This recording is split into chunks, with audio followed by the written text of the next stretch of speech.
muito top, tá bem? A lição de sábado não é diferente, ela é mais no aspecto da cidadania, né? Das nossas práticas como cidadão. E a de hoje é uma lição altamente bíblica, que tem muitas orientações fundamentais para nós. Uma lição muito top, gostei muito dessa lição de hoje. Portanto, já vamos começar aqui rapidamente falando sobre este personagem tão icônico do Novo Testamento. O personagem que mais escreveu no Novo Testamento. 13 epístolas Paulo escreveu. E há dúvidas sobre Hebreus. Então, o homem que foi extraordinário, né?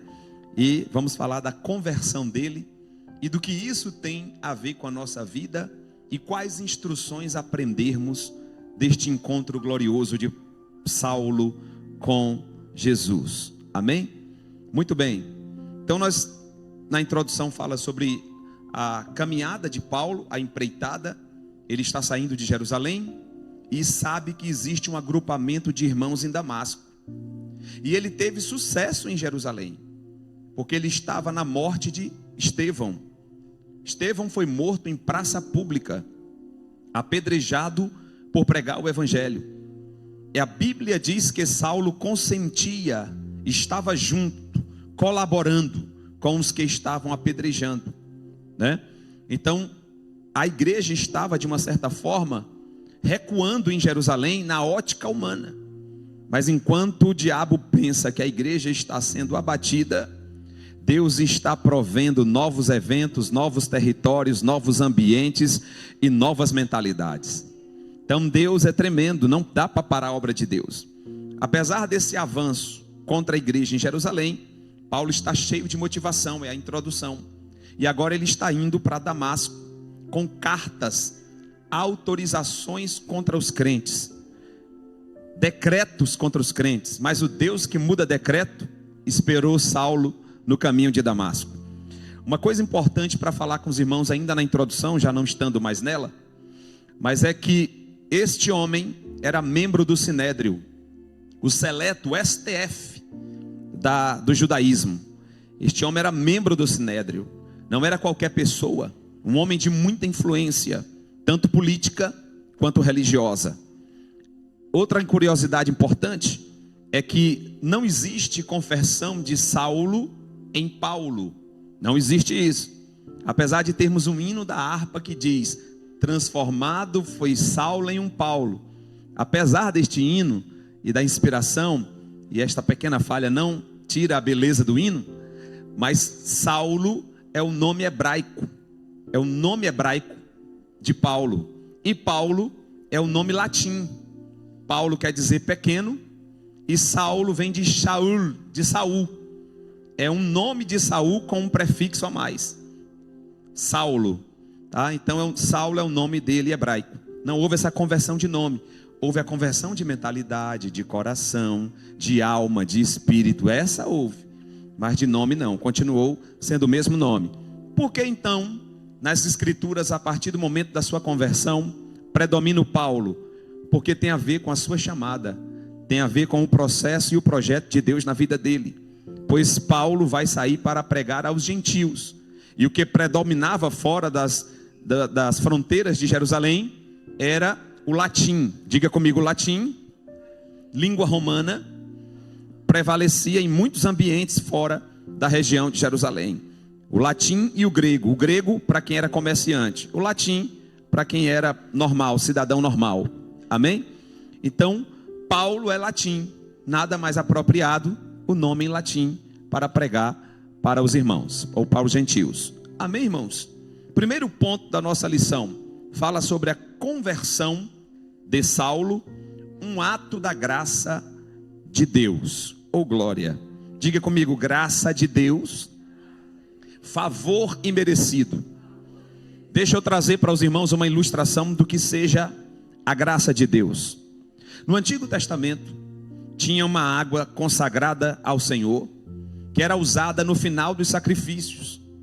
Todas as vezes que um cordeiro era morto sobre o altar, e Deus recebendo o sacrifício, a nuvem da glória descendo, ao passar aquela cerimônia, pegavam-se uma água consagrada, chamada de água da proposição, e lavavam o altar do sangue e das cinzas do animal que fora oferecido a Deus. Aquilo era um gesto de que aquele altar acenderia de novo e Deus responderia de novo. É um gesto da graça de Deus. Esta água, profeticamente, é a mesma água que sai do lado de Jesus. Quando Jesus é transpassado pela lança, simbolicamente, profeticamente, depois de morrer ali, de sacrificar o seu corpo e transpassado por uma lança, não tendo mais sangue, diz o texto, verteu dele água. Aquela água é a água da proposição, profeticamente falando, e a água da graça de Deus que nos lava dos nossos pecados. A conversão de Paulo, assim como a minha e a sua, é um ato da graça de Deus. Oh glória! Diga, nós estamos numa fase da história chamada de fase da graça. É o período em que o Espírito Santo desceu sobre todos os homens, e todos podem experimentar da bênção, da presença do Senhor em nossos dias, sem nuvem, sem coluna de fogo, sem tenda, sem véu de separação, sem elemento de mediação, cordeiros. Todos nós podemos acessar a presença, e todos nós podemos ser acessados pela presença de Deus. É lindo demais isso, é a graça. Então nós vemos um homem no capítulo, tópico de número 1, um homem que está indo perseguir os cristãos. No meio do caminho acontece algo inusitado. O que acontece? Quando Paulo está indo com os perseguidores, um clarão brota no meio do caminho. A Bíblia diz que só ele viu quem estava falando, ninguém mais viu. Eita, eu vou falar forte aqui hoje, viu? Tem experiências que são só suas, irmão. Tem experiência que Deus marca para ter só com você, para te marcar para sempre. Saulo nunca mais foi o mesmo depois daquela experiência e depois daquela voz. Nunca mais ele conseguiu viver sem aquela voz, nunca mais ele conseguiu viver sem aquela presença. É interessante isso, porque no capítulo de número 9, verso de número 3, que ali está, o Saulo está com cartas, indo para Damasco, perseguir os cristãos. Diga, ele está indo por conta própria. Mas a jornada não vai terminar por conta própria. Ele está indo com os próprios pés e com os próprios olhos. Mas essa jornada vai terminar diferente. Ele vai terminar, já dá vontade de falar já o próximo ponto. Ele vai terminar sendo guiado. De motivado para perseguir, a guiado pela mão. Coisa forte demais. Então Paulo, ele recebe uma experiência sobrenatural. Toda conversão brota de uma experiência sobrenatural. Quem aqui não nasceu no Evangelho? Veio do mundo? Quem? Como eu. A maioria de nós viemos... Pastor Alessandro nasceu no Evangelho? Ah, o senhor também veio de lá, né? Então nós que viemos do mundo, todos nós fomos marcados naquele dia. Todos aqui poderiam contar algo daquele dia. Um dia que você estava mais ou menos, meio murcho, e de repente você foi para uma igreja, ou ouviu um hino, leu um folheto, ouviu uma pregação, e depois daquele dia, sua vida nunca mais foi a mesma. É impossível, diz o escritor aos Hebreus no capítulo 6 e verso 3, que alguém que tenha experimentado do dom de Deus, do favor da graça e do fluir do Espírito Santo, e bebendo da essência de Deus, volte a ser o mesmo. É impossível, nunca mais. Pode até desviar, mas nunca mais é o mesmo. E se desviar, a vida piora 100 vezes mais, por causa do peso da experiência que nós tivemos com ele. Saulo tem uma experiência inexplicável, irmãos. A Bíblia diz que o ego de Saulo é confrontado com a glória de Deus. Isso aqui é forte, eu vou repetir de novo. O ego de Saulo é confrontado com a glória de Deus. Você sabe por que no batismo, e o batismo é importante? Por que o batismo é importante? Porque o batismo é um sacramento que evidencia o ato da salvação e do alcance da graça. Preste atenção aqui. Quando alguém se batiza, esta pessoa ela é mergulhada na água, sim ou não? Por isso que a gente não crê no batismo. Não é que a gente não crê, a gente não pratica o batismo com a águazinha na cabeça. A gente pratica o batismo que o cabo mergulha todo. Por quê? Porque ali é um sepultamento. Simbolicamente representa o sepultamento do velho homem. Então, quando o homem mergulha na água, essa graça de Deus é um útero, é a bacia, é o lago, é o rio, é a piscina onde a gente mergulha. E quando você sai da água, o útero se rompe e nasce uma nova criatura. É essa experiência sobrenatural que todos nós tivemos, fruto da graça de Deus. Ponto de número 2, tópico de número 2. A iniciativa de Jesus para transformar a mente de Saulo. Olha, o impacto daquela visão foi tão poderoso que ele não só mudou conceitos, ele mudou totalmente a mente. A mudança de mente no grego é metanoia, mudança de pensamentos. E nós vamos falar sobre isso daqui a pouco mais na frente. Então Paulo, ao ser tocado por Deus, a vida dele deu 360. Não é 370 não, é 180, né? É 180? Que você vira só para cá? 360 eu volto para cá. É 180. 180, mudança de direção. Você sabe o que é conversão?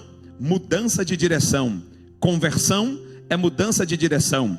Estávamos caminhando para o inferno, cheio de ego, de pecados, de vontades, de trejeitos, de traumas, caminhando para o pecado, vazio para o inferno, caminhando para o inferno. Encontramos Jesus Cristo no meio do caminho e fizemos um 360 e Ele pegou na nossa mão. Na mão de quem Jesus pegou aqui? Deixa eu ver você. Jesus pegou na sua mão. Que a sua oração seja essa todo dia, meu irmão. Não solta a minha mão para mim não errar o alvo. Aleluia. Tópico de número 3. A graça salvadora se manifestou a Saulo. Paulo escreve em Efésios capítulo 2, verso 8. Coloca para nós, por favor. Efésios 2, 8. Aleluia. Efésios 2:8, está aqui já, né? Não, só para colocar, tudo bem. Vamos juntos, 1, 2, 3 e... Porque...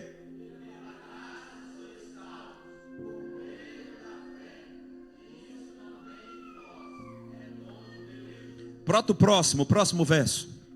Não... Para que ninguém... É dom de Deus. Uma vez eu falei sobre salvação aqui... E é um perigo muito grande eu pensar que posso ajudar a Deus. No critério da salvação, eu sou alcançado e justificado. Eu não posso fazer nada. Deixa eu dizer de novo. Não há nada que você faça que te dê direito à salvação. Nada. Não há nada. Pode pagar a conta certinho, pode ser todo direitinho, pode não xingar. Nada disso te dá direito à salvação. E o que me dá direito à salvação, pastor? Te dá direito à salvação, a justificação produzida pelo sangue derramado na cruz do Calvário. Justificação não é o que Jesus faz em mim. Justificação é o que Jesus fez por mim, porque eu não poderia fazer. Por isso, nessa noite, perceba-se como desqualificado diante da graça. Sabia que esse tipo de sentimento, mentalidade nos salva de nós mesmos? Eu estou desqualificado diante da graça. E quando eu sou tentado a pensar que eu sou bonzinho, que eu sou legalzinho, eu corro riscos terríveis no aspecto espiritual. O certo é pensar, eu não poderia alcançar, é favor imerecido, foi atitude dele, ele me justificou, pagando um preço que eu não poderia pagar. Eu não poderia pagar, eu não poderia pagar, você não poderia pagar, nós somos imerecedores, aleluia. Então Paulo é alcançado pela manifestação da graça de Deus. Coloca no segundo ponto: Saulo e a doutrina da conversão. Saulo e a doutrina da conversão. Vamos lá.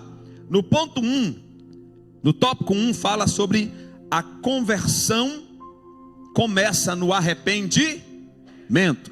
Irmãos, não existe mudança sem arrependimento. Não existe mudança sem reconhecimento.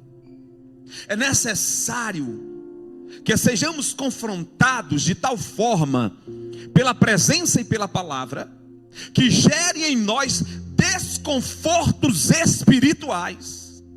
Um crente que lê a palavra diariamente e em alguns momentos não se sinta confrontado, está faltando alguma coisa aí. Está faltando o Espírito Santo aí. Quando a gente se depara com a palavra, quando a gente ouve a palavra e até ouve a palavra cantada, quem não é confrontado com o poder da palavra, irmãos? E por que a palavra nos confronta? Para gerar em nós consciência. Que consciência? A consciência que diariamente eu preciso me arrepender. Eu preciso me arrepender. Eu preciso me arrepender. Eu preciso me arrepender todo dia. Mas pastor, eu não cometi nenhum pecado capital. E quem disse que pecado é só pecado capital? É só luxúria? É só adultério? Fornicação? Amor ao dinheiro? Quem diz? Tem pensamentos aí que não está agradando o Espírito Santo. Tem sentimentos aí que não está agradando o Espírito Santo. Tem atitudes em nós diariamente que termina ofendendo a santidade dele. E precisamos ser confrontados. Irmão, tem gente que se deixar ele falar, ele explica tudo sobre a vida dele. Aí Deus só assim, ó, sei. Não, porque eu sou assim, porque eu sou assado, porque eu sou desse jeito, porque não sei o que. Pare de explicações diante do Deus inexplicável. Deus sabe quem você é. Deus sabe quem eu sou. Que nós não sejamos como os hipócritas, né? A palavra hipócrita no grego quer dizer o ator que se apresenta num palco.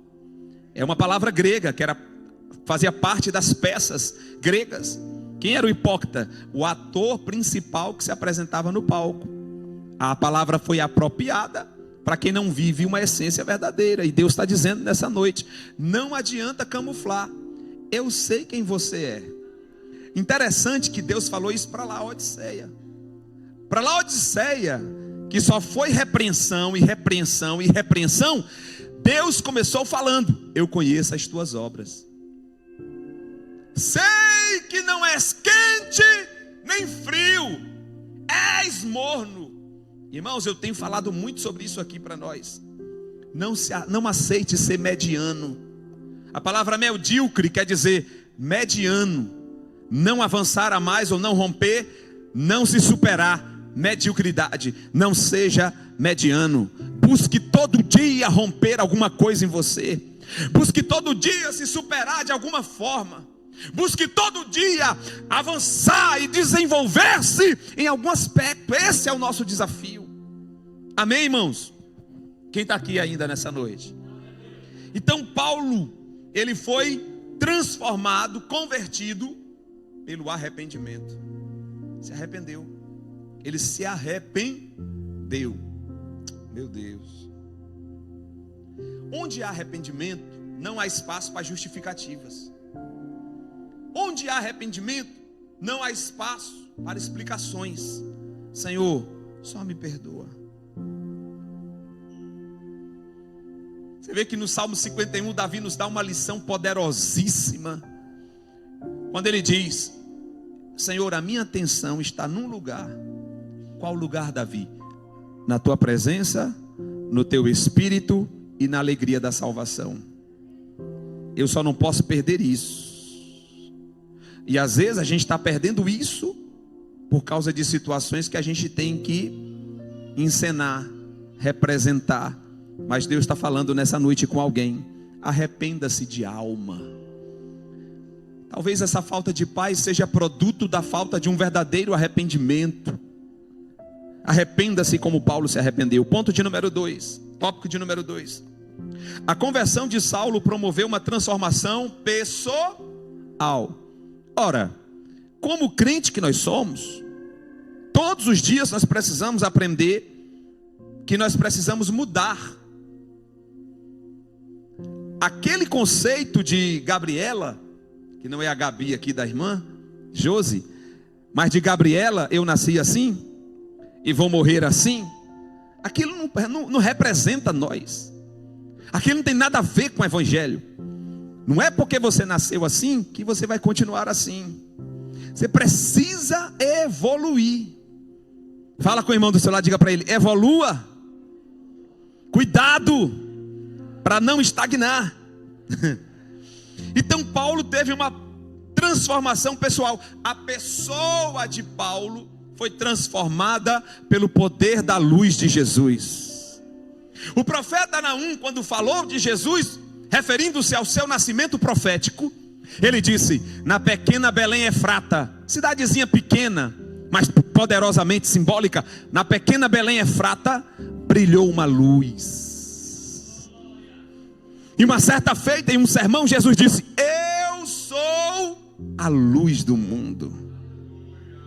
Quem andar por mim não andará em trevas, mas terá a luz da vida. Oh, glória a Deus. O salmista disse que a palavra de Deus, que representada por João é o verbo que é Jesus. O salmista diz: a palavra de Deus é lâmpada para os nossos pés e luz para o nosso caminho. Sabe o que é isso? Esse trocadilho romântico em forma de poesia trazida por Davi é o seguinte: para as decisões de hoje, a palavra é luz, lâmpada para os meus pés. Para as decisões do futuro, a palavra é luz para o meu caminho. Decisões do futuro, luz para o caminho. Decisões para hoje, lâmpada para os meus pés. O passo que precisa dar hoje pode estar iluminado pela palavra e deve estar iluminado pela palavra. Mas o passo que precisa se dar amanhã ou daqui a um ano, a palavra será luz para aqueles que se alimentam da palavra. Amém? Então, a transformação pessoal. Terceiro tópico: a conversão faz parte da doutrina bíblica. Vamos lá. Aqui tem um quadrozinho. Bota esse quadrozinho que está aí acima um pouquinho. Um quadrozinho que tem Deus e o homem. Esse. Deixa ele aí. O que acontece com a gente, irmãos? Quando a gente é salvo. Quando a gente é transformado pessoalmente. Quando a gente se arrepende. Essas três coisas acontecem com a gente. Primeiro, Deus regenera a faculdade intelectual, os pensamentos. Primeiro campo que Deus opera e trabalha na nossa vida, no ato da conversão, é na mente. Não adianta se acomodar, ou seja, vestir como crente, andar como crente e até começar a falar o jargão do crente. E aí, canela, fala vaso. Isso não é sinônimo de mudança. Conversão é mudança intelectual.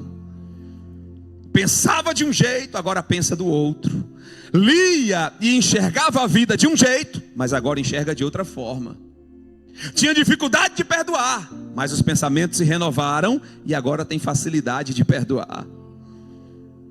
Era ruim de pagar, mas a mente renovou e agora paga, que é uma beleza.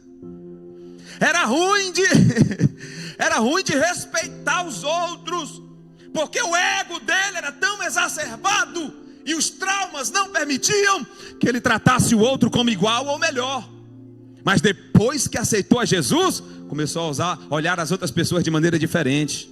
É falho como eu, mas é um vaso de Deus, é alvo do Senhor. Deus está trabalhando, é especial. Diga assim comigo: uma das regras dos relacionamentos é tratar os outros como a gente gostaria de ser tratado. E você quer entrar e sair bem em tudo, trate sempre melhor. Mas pastor, mas tem gente que não merece. E eu mereço? Quem é que merece? Não é porque você é legalzinho que você merece. Ninguém merece nada, irmãos. Oh glória, olha a consciência da justificação. Eu não merecia. Olha o que Jesus falou em João 8. Não fostes vós que escolhestes a mim, mas eu que vos escolhi e vos nomeei para que vade e dê fruto, e o vosso fruto permaneça para sempre. Foi Ele. Eu tenho certeza que nem você às vezes apostaria em você. Tem hora que a gente olha para nós mesmos e briga com a gente mesmo. Quem já passou por isso aqui? Você fica assim, porque eu sou eu. Dá vontade de sair de eu, mas não dá para sair de eu. E aí Paulo, nessas atribulações dos pensamentos humanos, em Romanos 7 ele disse: miserável homem que sou, quem me livrará do corpo dessa morte? Porque o bem que eu quero fazer e planejo, não consigo fazer. Por quê? Porque acontece alguma coisa que eu não gosto, aí eu revelo quem eu sou. Mas o mal que eu não quero está sempre na minha frente. Mas ele termina, calma, que ele termina o capítulo de forma dando crédito àquele que merece. Ele diz: mas graças a Deus, que por meio do Senhor Jesus Cristo, nos alcançou e nos regenerou para um novo plano para a glória de Deus. Então, irmãos, nós estamos salvos. Diga comigo: eu, comedor de feijão, sou salvo. Diga: sujeito ao... não pecador. Pare com essa história de que você é pecador. Você não é pecador, você é sujeito ao pecado. Qual é a diferença, pastor? Deus nos tirou, Jesus disse, nos tirou do reino das trevas para o reino da luz. É uma mudança de reino. No reino das trevas, você pecava quanto mais. Você pecava diariamente. Você pecava por pecar e por desejo. Você era dominado pelo pecado, acorrentado pelo pecado, reino das trevas. Mas quando Jesus veio e nos chamou, Ele nos tirou das trevas para o reino da luz. No reino da luz, nós não somos mais governados pelo pecado. A gente não sai para pecar, a gente erra no caminho, mas não sai para pecar. E quando peca, se arrepende e cumpre-se o que João disse: filhinhos, não pequeis, mas se porventura pecardes, tende um advogado junto ao Pai. Eu imagino que a cada vez que um de nós erra e o diabo quer ir para cima como quis cirandar com Pedro, Jesus chega diante do Pai e mostra as mãos furadas. Porque eu não sei se você sabe, Jesus não tem um diploma de teologia no céu. Jesus tem marcas da vitória, marcas da vitória. Porque diploma de teologia sem experiência sobrenatural não serve de nada. Mas experiência sobrenatural com a palavra, você voa para a glória de Deus. Então Jesus intercede por você. Por mim, pastor, por você. Por quê? Porque Ele te comprou com sangue. Não tinha como pagar essa dívida, Ele pagou. Então nós estamos salvos. Então Deus, volta lá de novo para terminar essa parte, que aí eu já pulo para o terceiro ponto. Então nós somos atingidos, diga comigo, atingido no intelecto. Hoje eu penso diferente, hoje eu vejo diferente, hoje eu falo diferente, eu reajo diferente, porque o meu cérebro comanda a minha vida. Em segundo lugar, Jesus nos justificou, que é o que eu falo sempre aqui, né? Justificação. Pagou um preço que eu não podia pagar. Por isso que é o sacrifício substituto. Porque se eu e você morrêssemos na cruz, não pagaria o preço do pecado. Tinha que ser santo, tinha que ser puro, tinha que ser sem pecado. Então Ele nos justificou. E atingiu aonde? Nas faculdades emocionais. Irmãos, eu queria ter tempo para falar disso aqui. As emoções são os nossos grandes desafios. Anota, por favor, quem trouxe caneta? Traga caneta para culto de ensino e para culto de sábado. Os dois cultos de ensino tem que ter caneta. Anota isso aí, por favor. Você vai botar assim, ó: as memórias geram sentimentos, os sentimentos geram emoções, e as emoções geram ações. Isso é psicologia. As memórias geram sentimento, os sentimentos geram emoções, E as emoções geram ações. Você sabia que todo o seu comportamento é baseado nas maneiras como você reage à vida, ou como você lida com as suas emoções? E um dos grandes nossos desafios na vida é lidar com as nossas... De novo. Memórias geram pensamentos. Pensamento gera emoções. E emoções geram reações. Pensamentos geram sentimentos, sentimento, emoções, emoções, reações. É o ciclo da vida. Você é a soma de tudo que você viveu até hoje. Tudo que você viveu até hoje está aí. Memórias não se apagam. Memórias se substituem, mas não se apagam. Pastor, por que às vezes eu sou assim? É alguma coisa ligada à sua construção pessoal. Você sabia que a Bíblia trata disso? Não dá tempo para falar disso. Mas a Bíblia trata disso de maneira maestral.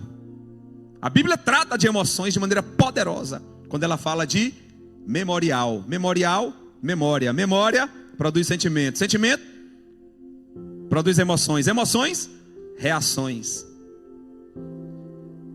A prova disso é que você sempre reage do mesmo jeito. Sabia disso? Cada um de nós tem um jeitinho. Se apertar nós reage daquele mesmo jeito. É um tipo de defesa. E por que eu reajo? Diga comigo, reações condicionadas. Por que eu tenho essas reações repetitivas, pastor? Porque tem um trauma atrelado a isso e você reage assim para se defender. Aí Jesus quer curar isso dizendo: quem quiser vir após mim, lute contra as suas emoções. Lute contra quem você é até hoje. Tudo que te construiu. Quem passou muita fome tem dificuldade de compartilhar. Quem foi abusado por pai e mãe tem uma tendência a se revoltar contra casamento, contra família e padrões familiares. Quem não teve pai tem dificuldade com direção e decisões. Quem não teve mãe tem dificuldade com relações afetivas, respeito, amor, reciprocidade. Tudo tem a ver com algo na nossa vida. Mas o Espírito Santo quer nos tratar aqui hoje. Ele quer nos curar. Nós vamos tratar sobre isso no seminário da família, se tiver oportunidade, se Deus quiser. Amém? Diga comigo, eu sou um produto de tudo que eu vivi até hoje. Paulo está nesse dilema em Romanos 7. Ele está brigando com ele mesmo. Ele está dizendo: tem muita coisa em mim que tem que sair, mas está amarrado a mim. Mas tem uma saída. Eu vou ser objetivo para não demorar demais nesse ponto. Qual é a saída? A saída é substituir memórias. Por exemplo, se você tem um trauma profundo que te marcou por uma coisa ou a falta de alguém, esse trauma pode ser substituído pela quantidade de Bíblia que você tem na mente. A quantidade de Bíblia que entra na sua mente e a quantidade de experiência sobrenatural que você tem com Deus começa a suplantar aquela memória, esmagar aquela memória, começa a dominar aquela memória. E quando você quiser reagir daquela forma, liberto, transformado, regenerado, com a mente transformada, com as emoções transformadas, você reage diferente. Pela lógica, você teria que dar uma resposta. Por quê? Porque você foi oprimido, mas você foi alcançado pelo Evangelho. A palavra está dentro de você, está transformando a tua mente. E ao invés de dar aquela resposta que você sempre deu, você começa a pensar diferente, você começa a falar diferente.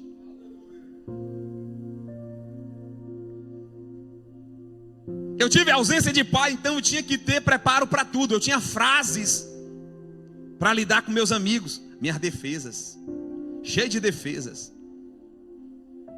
Quando eu me converti ao Evangelho, o primeiro retiro que eu fui de jovens, alguém disse: baixa o escudo, porque o Deus que te conhece não precisa do teu escudo. Ele precisa só de um coração quebrantado e contrito, para que ele possa sarar e proteger. Você não precisa de escudos. Pastor, e por que eu uso esses escudos? São defesas. E é tão lindo o Evangelho que quando a gente começa a se perceber, a gente começa a entender melhor o outro. Quando a gente começa a se perceber, a gente começa a compreender melhor o outro, é verdade. Quando eu vejo alguém assim, muito tchá, tchá, tchá, eu já digo, carência. Ajuda ele, papai. Carências terríveis. E karatê, voadora no pescoço. Carências. Quando você vê a pessoa falando demais, querendo se impor, não, porque carências. Espírito Santo, socorre essa alma, Senhor. Não deixa essa alma só, não.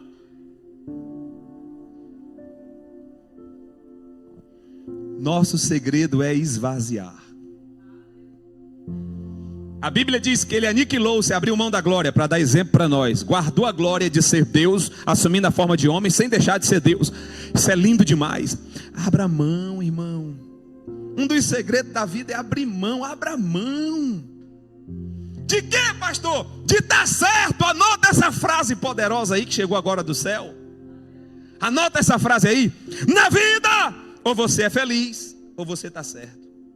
Você escolhe. Quantas pessoas perderam o casamento porque queria estar certo? Quantas pessoas perderam a amizade porque queria estar certo? Quantas pessoas perderam a oportunidade porque tesou? Eu estou certo. Que certo nada. Tem atitude de querer estar certo, certas impostações que não tem valor nenhum, a não ser inflar o ego. Que nada de estar certo, é importante é ser feliz. Recua um pouquinho. Vocês acham que a palavra está falando só para você? Está falando para mim demais aqui hoje, dá até vontade de chorar. Amém? Então Deus está trabalhando nas minhas emoções, irmãos. Porque Deus não quer crente doente. Ele não usa vaso trincado. Vaso com emoções deturpadas. Anotou? Na vida, ou você é feliz, ou você está certo. Vocês entenderam a ideia do estar certo? Não é que eu seja errado, que eu queira ser errado. Não é nesse conceito. O conceito de estar certo é aquele negócio de você querer sempre, né? Querer sempre que a sua verdade prevaleça. Querer sempre que você prevaleça em detrimento do outro. Querer sempre que o outro você quer ver uma pessoa que sempre quer estar certa? Ele quer que o outro peça perdão primeiro. Isso não é o reino. O reino é eu pedir perdão primeiro. Não vou esperar ninguém me pedir perdão. Ninguém. É eu que vou. Diga, por quê? Porque eu sou fonte. A fonte só dá o que ela tem. Então, irmãos, faculdade emocional, Deus nos justifica. Em terceiro lugar, Deus nos santifica. Jesus nos santifica. Aonde? Na faculdade da vontade. Tudo isso aqui é alma. Alma, centro do intelecto, centro das emoções, centro das vontades. Por isso que Jesus falou em Mateus 26:41. Vigiai e orai. O espírito, na verdade, está pronto, mas a carne é problema puro. A palavra carne ali tem a ver com a alma caída, atrelada aos sentimentos e sentidos humanos. Amém? Está indo muito rápido? Está tranquilo? Então, Deus nos santifica. Aonde? Na vontade. Qual era a nossa vontade antes? Encher a cara, mentir. Rapaz, eu conheci um rapaz lá em Camaçari, que ele se tornou mestre em mentira. Ele era genro do Satanás, porque o Satanás é o pai da mentira. Então quem mente casa com a filha do diabo, que é a mentira. E eu vou dizer uma coisa séria para os irmãos aqui nessa noite. Quem mente sempre vai ter que inventar uma nova mentira para cobrir a mentira anterior. É por isso que a Bíblia diz que um abismo chama outro abismo. A mentira de hoje, amanhã, para ela ser sustentada, tem que ter outra mentira por cima. E aí vai virando um ciclo vicioso de defesas, de defesas, de defesas. Isso não é o evangelho. Se dobre, se joga, se entrega, reconheça. Você sabe o que é conversão? Eu ouvi isso de um pastor chamado John Piper. Conversão é você tomar uma atitude em detrimento do prejuízo. Meu Deus! Quem se converte de verdade não se preocupa com o que vão pensar, não se preocupa com o prejuízo disso. Ele não quer nem saber. Ele quer Deus de novo. Santidade. Deus começa a tornar a gente santo. Como? A vontade de mentir vem, aí você trava. A vontade de prostituir vem, porque vem. E aí você faz o quê?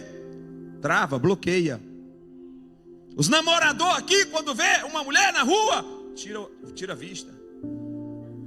Sai para lá. Estou falando quem era como eu, namorador no mundo. Então Deus está falando conosco aqui nessa noite. A salvação nos alcançou, irmãos. Sabe por que isso aqui funciona? Pastor, gostei da teoria, mas quem garante que isso dá certo? O Espírito Santo. Jesus disse, o Consolador. Sabe o que quer dizer Consolador? Paráclito no grego, advogado que anda ao lado, companheiro que anda ao lado, amigo que não abandona, senta com você, levanta com você, anda com você, deita com você, está com você o tempo inteiro. Para quê? Para te ajudar. E quando faltar palavras, ele chora com você e geme com gemidos inexprimíveis. Eu já vi gente que está igual a Ana.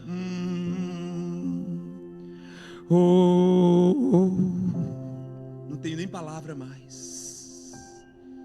Mas o Espírito está ali pertinho, levando para o Pai os sentimentos incomunicáveis através de palavras, levando para o Pai uma comunicação poderosa oriunda da alma do ser humano.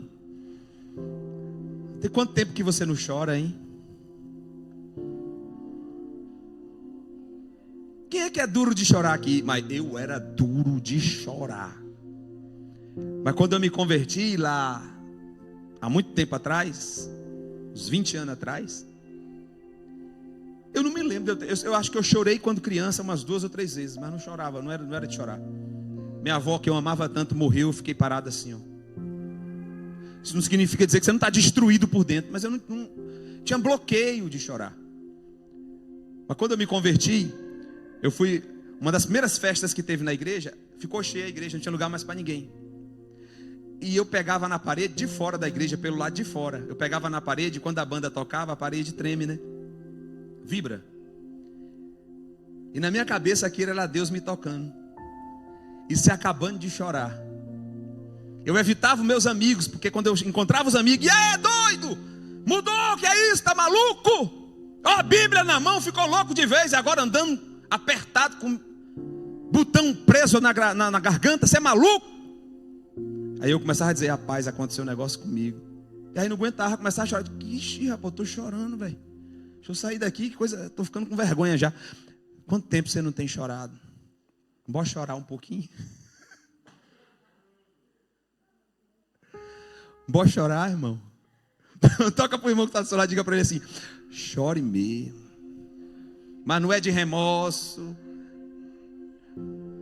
Não é porque foi ofendido, é choro de derramamento diante do trono do teu Pai. Eu profetizo nessa noite que Jesus vai fazer uma carícia no coração de alguém que entrou aqui nessa noite. Jesus vai fazer um cafuné na sua alma nessa noite. E você vai chorar como nunca chorou. Ou como um dia já chorou no primeiro amor, você vai voltar a chorar, porque o Espírito Santo tem interesse em provocar e aguçar a sua sensibilidade espiritual. Pode chorar, meu irmão. Eu já falei desse segundo ponto, Saulo e a doutrina bíblica da conversão. Eu já falei sobre o arrependimento, transformação pessoal, salvação bíblica. E já falei também sobre o terceiro ponto, as 3 faculdades interiores transformadas na conversão. A primeira eu falei intelectual. A segunda é o que, irmãos? Emocional. E a terceira? Vocês estão chorando, né? De novo, a primeira, intelectual. A segunda, emocional. E a terceira, vontade.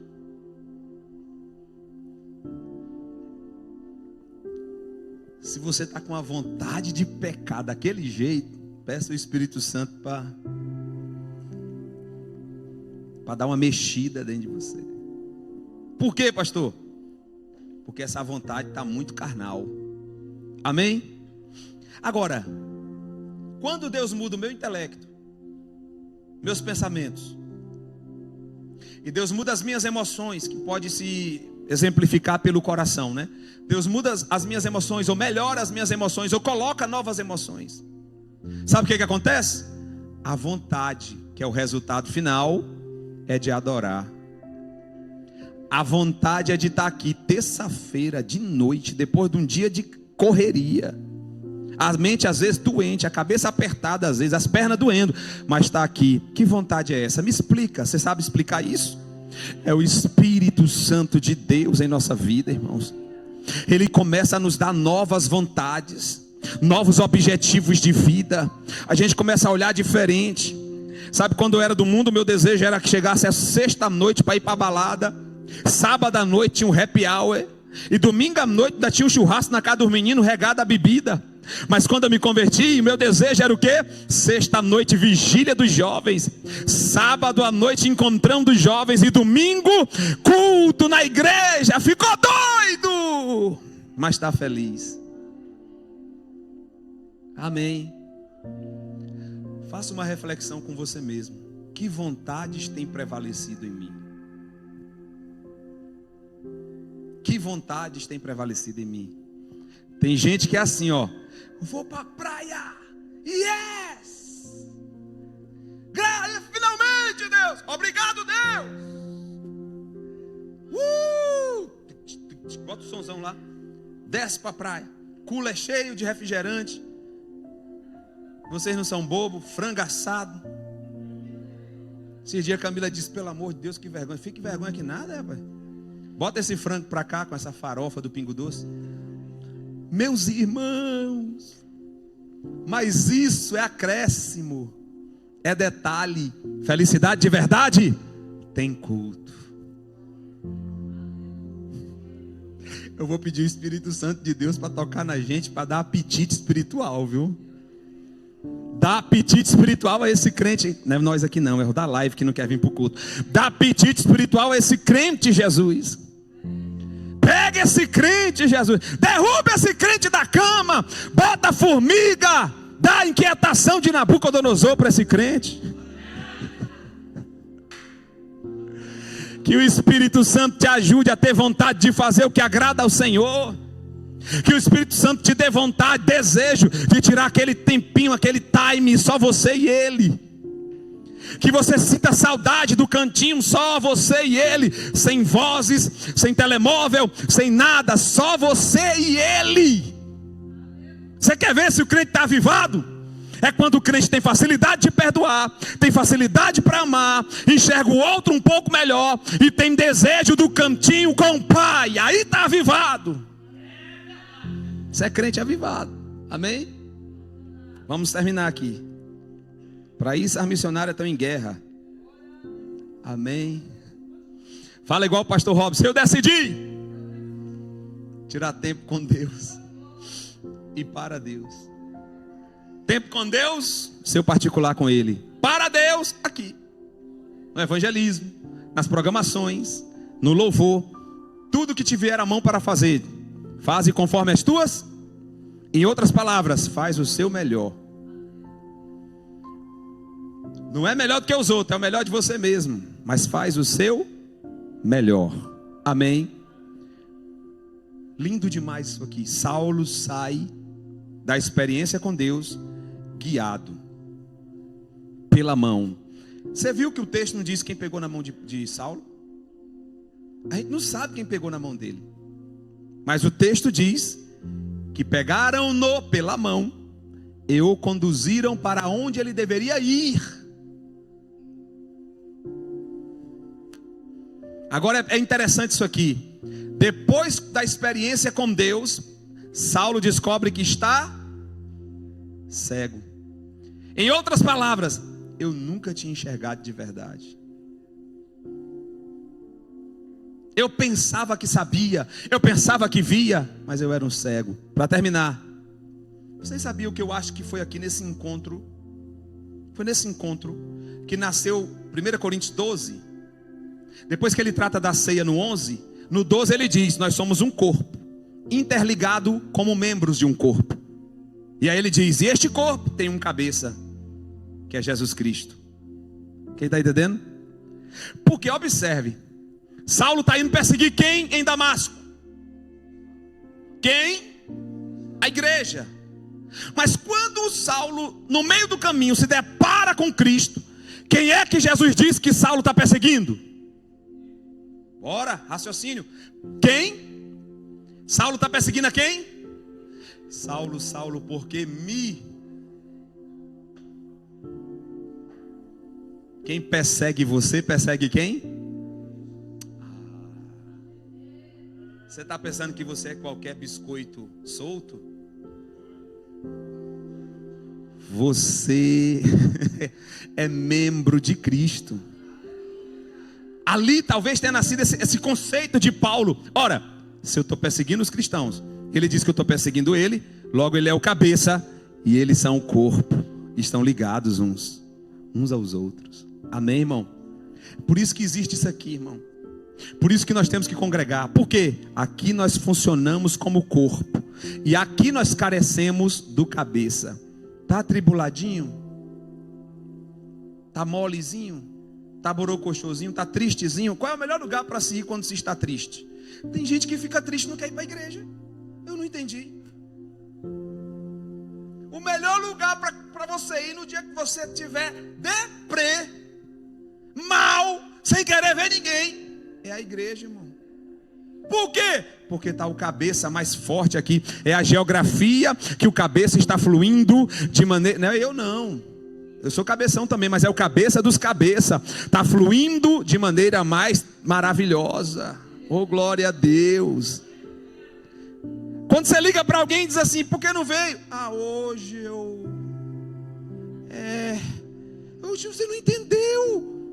Bora ler Atos de novo. E perseveravam na doutrina dos apóstolos, e na comunhão, e no partir do pão, e nas orações, e estavam juntos, unânime, no mesmo lugar, e o Espírito Santo operava no meio deles, e acrescentava os que deveriam ser salvos. O Espírito Santo operava no meio deles. Bora ler de novo. É por isso que a gente tem que ler Provérbios. Provérbios é top. Quem está lendo Provérbios aí? Mas não está deixando lá no... Aí o pastor fica tristinho. Só 3, Jesus. Senhor, me ajuda, Pai. Bota lá no grupo. Eu li. Para que isso, pastor? Meu negócio é entre eu e Deus. Calma, tu contagia outro, abençoado. Porque tem uns aí, né? Meu negócio, não gosto nem de estar falando. Calma, filho. Quando você fala uma coisa boa, Deus está te usando. Não quer falar coisa boa e quer falar umas coisas aí. Amém?